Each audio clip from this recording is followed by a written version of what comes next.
Rapaziada dos segundos anos, que bom estar com vocês de novo. Olha, estamos começando um tópico novo que é a dilatação superficial e volumétrica. É tópico altamente fácil, certo? Eu conto com vocês. Aprendam porque é moleza, tá? E qualquer dúvida nós estamos juntos. Eu passei um documento em PDF, tá aqui a aula. Vou dar uma explicada para vocês bem legal aí no vídeo. E qualquer dúvida, claro que nós estaremos à disposição aqui no WhatsApp e também vocês, por gentileza, hein? Vamos para os nossos encontros online, tá bom? Para fazermos as resoluções dos exercícios propostos. Grande abraço para vocês, sucesso. Aposto em vocês, garotada. E aí, pessoal, tudo bem, rapaziada? Vamos abordar aí a parte de dilatação superficial. Muito fácil em relação à dilatação linear. A única coisa que muda é que a dilatação superficial, tá? Você vai pegar o alfa, o coeficiente de dilatação linear, e multiplicar por 2, porque nós temos duas dimensões. No caso, comprimento e largura, né? Ou largura e comprimento, dependendo da posição que você esteja analisando o objeto, tá? Eu vou explicar com mais calma para vocês, com mais detalhes, para todos nós entendermos, tá? Então, a dilatação superficial está aí, legal, beleza? Estamos aí juntos. A definição, pessoal, de dilatação superficial, forma mais simples, tá? Que eu encontrei assim, que eu pude, mas nós podemos até melhorar sempre mais, né? Sempre melhorar, mas a mais fácil é essa. Tá? A dilatação superficial ocorre quando consideramos as duas dimensões do móvel, né? Como eu acabei de falar para vocês, largura e comprimento, de um corpo submetido a uma variação de temperatura. É claro, né, que toda dilatação só ocorre quando nós temos variação de temperatura, né?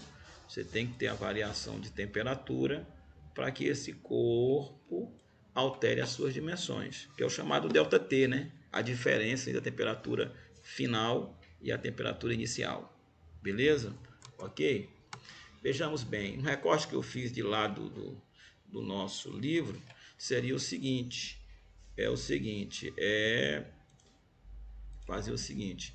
Olha o exemplo, considere uma chapa metálica retangular de dimensões AI e BI, ou seja, se você olhar para cá, você vai ter o AI, que é o que? A largura inicial, né? I é de início, o BI seria o comprimento. Claro que se eu multiplicar AI vezes BI, eu vou ter essa área, que eu vou chamar de área inicial, SI, que está submetida a uma temperatura TI inicial. Então eu tenho quatro características, né? Uma largura, um comprimento, que multiplicando-se um pelo outro eu tenho essa área, nesse estado de temperatura TI, quer dizer, a temperatura inicial, suponhamos que é 10 graus Celsius. Aí nós vamos aquecê-la para 50 graus, quer dizer, aqui já é outro estado, aqui já houve dilatação, né? Que aqui no livro, no nosso livro, o que é que ele faz? Esse pontinho aqui, esse pontilhado, né, representa essa área aqui, ó. Tá? Essa diferença entre o pontilhado e a borda seria o que aumentou. Aqui é o ΔS, é a diferença de superfície ou variação da área, o ΔS. Beleza? Aqui já tem um A, um novo, né? Seria a largura final, aqui o comprimento final, já não é mais SI, né? Aqui já é só S, a superfície final, porque as dimensões mudaram, e a temperatura também não é mais TI, só é T, porque é um valor maior agora. Beleza? Então, o que é que ele fala aí? Por meio da equação da dilatação linear, para cada uma das dimensões lineares temos como é que ocorre essas dilatações, né? O novo valor da largura, o A final, que é esse, ele vai ser igual ao A inicial, né? Certo? Que é uma dilatação linear, né? Vezes 1 mais o alfa, que é o coeficiente do material, vezes a variação de temperatura. A mesma coisa ocorre com o comprimento. O novo comprimento é o produto do comprimento inicial vezes 1 mais o alfa vezes a variação. Mas nós podemos simplificar essas duas equações, torná-las somente em uma equação. Nós vamos juntar as duas equações e vamos formar somente uma nova equação, pelo produto das duas, né? Multiplicando-se membro a membro as equações, ou seja, A vezes B, porque a área aqui não é A vezes B, A vezes B multiplica-se primeiro e segundo membros, primeiro e segundo membro, certo? A vezes B, que é igual a A1 vezes B1 vezes 1 mais alfa delta T. Como são termos iguais, você eleva ao quadrado, né? 1 mais alfa delta T vezes 1 mais alfa delta T é igual a 1 mais ele ao quadrado, alfa delta T ao quadrado. Aí nós vamos fazer algumas substituições para simplificar mais ainda a equação. Lembrando que o produto AI vezes BI, ou seja, esse carinha aqui, essas duas dimensões da SI, é a área inicial da superfície, SI, e que a vezes B, os novos, vai dar S, é a área final da superfície, temos, olha, no lugar de A vezes B, eu coloco S. AI vezes BI, eu coloco SI. Vezes 1 mais alfa vezes variação de temperatura ao quadrado. Isso aqui, cara, isso aqui dá o quadrado da soma de dois termos, né? Primeiro termo é 1, segundo termo é alfa, delta T. Fazendo a distributiva aqui, vai ficar S, que é igual a SI, vezes quadrado do primeiro termo, quadrado de 1 é 1, mais duas vezes o primeiro pelo segundo, duas vezes 1 é 2, vezes alfa vezes delta T, dá 2 alfa delta T, mais o quadrado do segundo termo, vai dar alfa ao quadrado vezes delta T ao quadrado. Beleza? Agora nós vamos simplificar mais ainda. Como o alfa ao quadrado vezes delta t ao quadrado é desprezível, vê bem essa expressão aí, é interessante, né? Ele é desprezível, ou seja, é um número muito pequeno, praticamente tende a zero, é um número muito pequeno em relação aos outros, né? Principalmente pelo quadrado do coeficiente da dilatação, ou seja, do alfa, né? Porque eu tenho um alfa quadrado, ele é desprezado, quer dizer, anulado, né? Então, tu vê que na nova equação aqui, ó, o alfa ao quadrado vezes delta t ao quadrado sai. O cara corta isso aqui, ó. Vai ficar só S, que é igual a SI vezes 1 mais 2 alfa delta t. Podemos dizer que o termo 2 alfas, esse rapazinho aqui, ó, nós vamos substituí-lo por um único valor, que é o beta, né? Vai ficar melhor a equação. Constitui o coeficiente de dilatação superficial do material, né? Por que nós temos dois alfas? Porque nós temos duas dimensões, uma na horizontal e a outra na vertical. Podemos dizer que o termo 2 alfas constitui um coeficiente de dilatação superficial do material. E indicaremos esse coeficiente pela letra beta. Lembrando que o beta vai ser igual a 2 vezes alfa. Beleza? Então vai ficar assim a equação. S, que é igual a SI, vezes 1 mais beta delta T. Ou seja, a área final é igual à inicial vezes 1 mais o coeficiente de dilatação superficial vezes a variação de temperatura. Resumidamente está aqui, né? Isso aqui já é a área final, ó. A área inicial, ela é a variação, ela é variação de superfície é igual a beta vezes quem? Beta vezes área inicial vezes variação de temperatura. Por ordem, fica mais bonitinho, vamos colocar esse S para cá. E aí vai ficar assim, ó, mais legal ainda para você aprender, né? Variação de área é igual a área inicial vezes beta vezes variação de temperatura. Ok? Tudo bem? Ok. Então, pessoal, então vamos aí para o outro slide para nós continuarmos, né? Fecharmos aí com chave de ouro essa nossa missão aqui.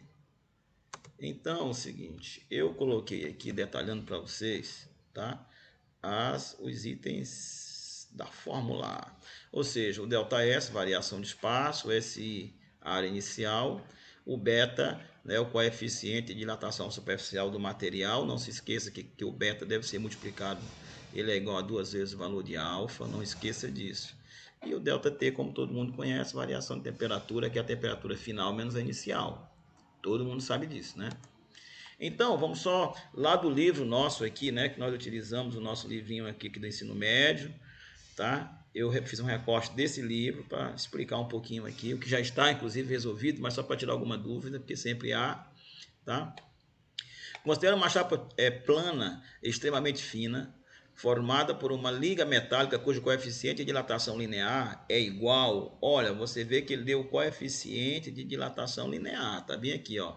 Coeficiente de dilatação linear. Ele deu o valor de alfa, não de beta, né?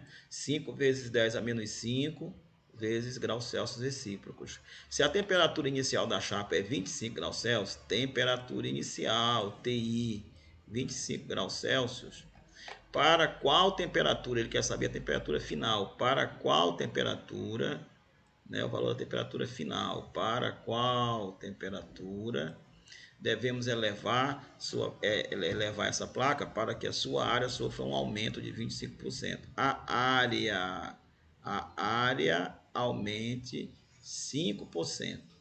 5%. Beleza? Então, estão aí os dados que nós vamos trabalhar. Então, o aumento de 5% na placa, na área da placa, corresponde a isso aqui, ó. Ou seja, né, a variação corresponde a 5% da área inicial de SI. Como é que você calcula isso? Você pega o menor valor e divide pelo maior. O delta, a variação sempre é menor do que a área inicial, isso é óbvio. Então você vai pegar o delta S e dividir por S, que é igual a 5%. Substituindo esses valores na fórmula, lembre-se que beta é igual a 2 alfa, então é igual a 2 vezes 5 vezes 10 a menos 5. Portanto, o beta vai ser igual a quem? O beta é igual a 10 vezes 10 a menos 5 graus Celsius recíprocos. Deixa o valor de beta aí, isso aqui tá legal, ó. Deixa aí. Delta S, quer dizer, variação de A de superfície é igual a superfície inicial vezes beta vezes delta T. Ora, quem é a variação de superfície, o delta S? Né? 5%. Aí você pegar esse S e colocar aqui embaixo, para calcular a porcentagem, vai ficar delta S sobre SI, né? Lembra disso? Então vai ficar assim, implica dizer que delta S sobre SI, quem ficou do outro lado não foi beta vezes delta T? Ó, é igual a beta vezes delta T. Tá aqui a equação já montada, vamos só substituir os valores agora, ó. Desculpa o barulho aí, pessoal, tá passando um carro de som aqui que tá perturbando. Delta S sobre SI corresponde a quem? Não é 5% que ele disse aqui, ó, no início da questão. Então, 0,5, que é igual, quanto é que vale beta? 10 vezes 10 a menos 5, tá aqui, vezes delta T, ó, que é quem nós vamos achar a variação de temperatura para depois calcularmos a temperatura final, ok? Então, fazendo-se a divisão, ΔT, ele é igual a 0,05 dividido por 10 vezes 10 a menos 5. Isso aqui, ó, vai dividir o 0,05. Se você fizer essa divisão, você vai achar 500. Portanto, ΔT vai ser igual a 500. Achamos aqui a variação de temperatura que a chapa sofreu. A variação de temperatura, ΔT. Tá bom? A variação de temperatura é essa aí. E aí, voltando, continuando o nosso processo, veja bem, a temperatura a que a chapa deve ser submetida nós já temos a temperatura inicial, que é 25, e ela sofreu uma variação de temperatura de 500 graus. Quer dizer, na verdade, a temperatura final, ela é a temperatura inicial mais a variação. Olha, se a variação é 500 e a inicial é 25, então eu vou ter 500 mais 25, que vai dar 525 a resposta final, né? Da temperatura também final. Então, aplicando na regra, para você entender melhor, ΔT, variação de temperatura, é igual a temperatura final menos a inicial. Vamos calcular ΔT, ó, temperatura final, perdão, T. ΔT já temos, é 500, coloca 500 no lugar dele, que é igual a T, repetir o T, menos a temperatura inicial, que está aqui em cima na questão, ó, que vale quanto? 25. 25. Como esse 25 é negativo, passando ele para cá, vai ficar T, que é igual a 500 mais 25, que vai dar a resposta final, 525. Essa é a temperatura final da placa. Para qual temperatura devemos elevar? Para 525 graus. Temos que aquecê-la até chegar a 525. A outra questão, pessoal, é a seguinte. Uma chapa de aço de forma retangular, tem suas dimensões de 30 e 40 centímetros, a temperatura inicial de 20 graus Celsius. Sabendo que sua temperatura atingiu 80, olha, saiu de 20 e veio para 80, obviamente aumentou quanto? 60, né? Que é 80 menos 20, beleza? Dados o coeficiente do aço, 15 vezes 10 a menos 6 graus Celsius recíprocos. Ele quer para nós calcularmos a variação da sua área, a variação de área, ou seja, o ΔS, e sua área final a 80 graus Celsius, beleza? Resolução, dados, a área inicial, né? A área inicial da placa é 30 centímetros vezes 40, está aqui em cima, ó. Como é um retângulo, né? Base vezes altura, 30 vezes 40, 1.200. Então, eu tenho uma área inicial de 1.200 centímetros, tá aqui, ó. O beta é 2 vezes alfa. 2 vezes, quem é o valor de alfa? 15 vezes 10 a menos 6. 2 vezes 15 não é 30? Então, o alfa é igual a quem? A 30 vezes 10 a menos 6 graus Celsius recíprocos. Tudo bem? Fórmula da variação da área. ΔS, que é igual a beta vezes SI vezes ΔT. Área inicial vezes variação de temperatura. Substituindo, né? Implica dizer que ΔS é igual a 30 vezes 10 a menos 6, que é o beta, vezes 1.200, que é a área inicial, vezes 60, que é o ΔT. Multiplicou isso aqui tudinho, tu vai achar que o ΔS é igual a 2,16 centímetros quadrados. Presta atenção.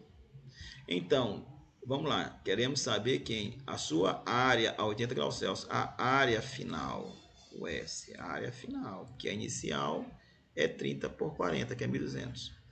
ΔS, já sabemos que é 2,16. Coloca aqui, ó, 2,16, que é igual a S menos 1.200. Só que aqui tem um erro, cara. Qual é o erro? Como aqui está negativo, ó, menos 1.200, se eu colocar esse menos 1.200 para o primeiro membro, ele vai vir positivo, né? Então, portanto, S vai ser igual a 1.200 mais 2,16. A resposta aqui, ela tem que dar 1.202,16 e não isso aqui, ó. Essa resposta aqui está errada no livro. A resposta aqui é 1.202,16. Tá bom? Entenderam aí legal? Tá? Coloca aí para ficar bem no teu livro, coloca essa observação, tá? Vamos para a próxima questão. A última questão é o seguinte. Em um laboratório, um cientista realiza testes com diversos materiais para estudar o fenômeno da dilatação. Em um dos experimentos, ele deseja encaixar perfeitamente um anel de cobre em um cilindro. O anel possui um raio de 2 centímetros, a 20 graus Celsius, temperatura inicial dele. E o coeficiente de dilatação linear, o alfa, né, o coeficiente de dilatação linear dele, ele é feito de cobre, então está aqui, ó, alfa do cobre, 1,7 vezes 10 a menos 5. Determine a temperatura, determine a que temperatura o anel deve ser aquecido para que ele seja introduzido em um cilindro cuja área da base é igual a 15 centímetros. Existem várias formas de fazer, mas essa aqui que ele abordou é até legal. Que nós poderíamos pensar também em aquecer o anel até um determinado ponto que o raio dele fosse igual ao raio do cilindro. Ele passaria no cilindro, né? Mas ele abordou de outra forma. Mas vamos lá. Mas no fundo, você sabe que tudo é a mesma coisa praticamente, né? Para os cálculos, considere π igual a 3,14. Tudo bem. Resolução. Para que ocorra o encaixe perfeito do anel no cilindro, é necessário que a área interna do anel, ó, a área interna do anel seja igual à área interna da base do cilindro. Beleza? Então, vamos dilatar o anel, né, na questão, para que este anel tenha uma área de 15 centímetros quadrados. Então, a que temperatura devemos aquecer para que ele atinja 15 centímetros quadrados de área? Né? A área interna do anel a 20 graus Celsius é igual a... Olha, a área interna do anel é justamente a área de uma circunferência de raio 2 centímetros. Então, π vezes raio ao quadrado. A área inicial do anel, 3,14 vezes 2 ao quadrado. 4 vezes 3,14 dá exatamente 12,56. Aqui está a área inicial do anel. Devemos aquecer a partir de 15. O máximo que o anel poderá se dilatar é dado por, né, a dilatação, o ΔS, que é a área final menos a inicial, que é 15, que nós queremos que ele atinja, menos a inicial, que é 12,56. Então, o ΔS vai ser igual a 2,44. Precisamos que este anel de cobre dilate 2,44 centímetros quadrados. A variação de temperatura em que o anel poderá sofrer é, olha, vamos reaplicar, ΔS, que é igual a SI, que é a área inicial, vezes coeficiente de dilatação superficial, vezes ΔT. Tá? Então, ΔS vai ser igual, já temos o ΔS, 2,44, vezes SI, vezes 2 vezes alfa, vezes ΔT. Porque aqui ele deu alfa, né? O coeficiente aqui foi alfa. Sabe que o beta é 2 alfa, né? Então, vamos lá. ΔS, 2,44, que é igual... Área inicial, 12,56. Está aqui. Vezes 2, vezes o alfa. O coeficiente de dilatação linear do cobre lá em cima, né? Então, multiplicando vezes ΔT, que é a variação de temperatura, nós vamos descobrir isso aqui, ó, a variação de temperatura que ele sofre. Beleza? Tudo bem? Então, 2,44, você vai multiplicar 12 vezes 2 vezes 17 vezes 10 à quinta, a menos 5. Se você pegar 2,44 e dividir por esse produto, você vai achar aproximadamente 571,4. Essa aqui que é a variação de temperatura, tá? Desculpa aí, deixa eu botar um negócio melhor aqui. Essa aqui que é a variação de temperatura. Isso aqui, ó, variação de temperatura, tá? 571,4. A temperatura máxima, que é a temperatura final, que o anel poderá ser aquecido, é igual a, será igual a, né? A temperatura máxima é igual a ΔS, que está errado aqui, não é ΔS, viu? Aqui é T, ó, o livro está errado, aqui é ΔT. ΔT, que é igual a temperatura final menos a temperatura inicial. Tá certo? Implica dizer que, né? Ele botou 485, que tá errado, não é isso aqui, ó. Desculpa o barulho aí, pessoal, tem uma borracharia aqui que o barulho é imenso, tá? O valor que vem para cá, pessoal, é 571,4, tá? 571,4, que é igual a temperatura final menos 20. Olha, 571,4 mais 20, 71 mais 20 não é 591? Então, prova que nós estamos certos. O valor da temperatura final é 591, tá? Só que aqui no livro ele errou. Não é 485,6, é 571,4, tá? Ele deu essa mancadinha aí no livro, tá? Pessoal, para terminar, nós temos aí o seguinte: realizar a resolução dos exercícios propostos da página 37, questões de 9 a 16. Pessoal, desculpa o barulho aqui, porque aqui é infernal a zoada, tá? Grande abraço para vocês, sucesso e muita saúde para vocês.